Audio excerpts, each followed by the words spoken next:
மணப்பெண்ணின் பிரத்யேகமான திருமணம் விவாஹா தி சென்னை சில்க்ஸ்.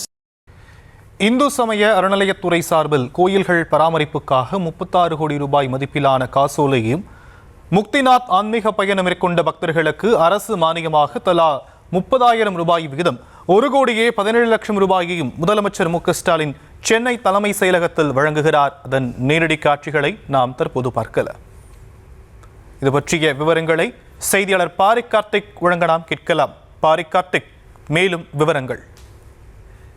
வணக்கம். இந்து சமய அறநிலையத்துறையினுடைய சார்பில் கன்னியாகுமரி மாவட்டத்தில் இருக்கக்கூடிய திருக்கோவில் நிர்வாகம் மற்றும் பராமரிப்பு செலவிற்கான உயர்த்தப்பட்ட அரசு மானியம் 18 கோடி ரூபாய்க்கான காசோலையும், அதே போல கன்னியாகுமரி தேவஸ்தான திருக்கோவில்களுக்கு முதலமைச்சர்கள் வழங்கி வருகிறார். மேலும் புதுக்கோட்டை தேவஸ்தான நிர்வாகத்தின் கீழ் உள்ள திருக்கோவில் நிர்வாகம் மற்றும் பராமரிப்பு செலவிற்கான உயர்த்தப்பட்ட அரசு மானியம் ரூபாய் 10 கோடியை முதலமைச்சர்கள் வழங்கி வருகிறார். மேலும் புதுக்கோட்டை மாவட்டம் திருக்கோவிலுடைய சரக்குகளுக்கு முதலமைச்சர் உதவி ஆணைகளுக்கு முதலமைச்சர்கள் இந்த உதவித்தொகை வழங்குகிறார்.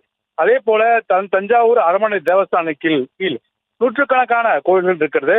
எனவே அந்த கோயில்களுடைய நிர்வாகம் மற்றும் பராமரிப்பு செலவுக்கான உயர்த்தப்பட்ட அரசு மானியத்தை ரூபாய் 8 கோடியும் முதலமைச்சர்கள் வழங்கி வருகிறார்.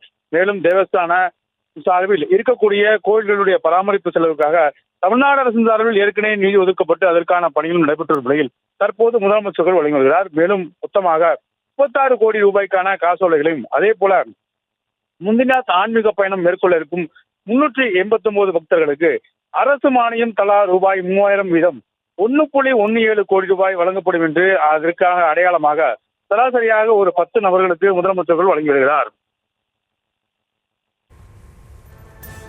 விவரங்களுக்கு நன்றி பாரிக் கார்த்திக். மணப்பெண்ணின் பிரத்யேகமான திருமணம் விவாஹா தி சென்னை சில்க்ஸ்.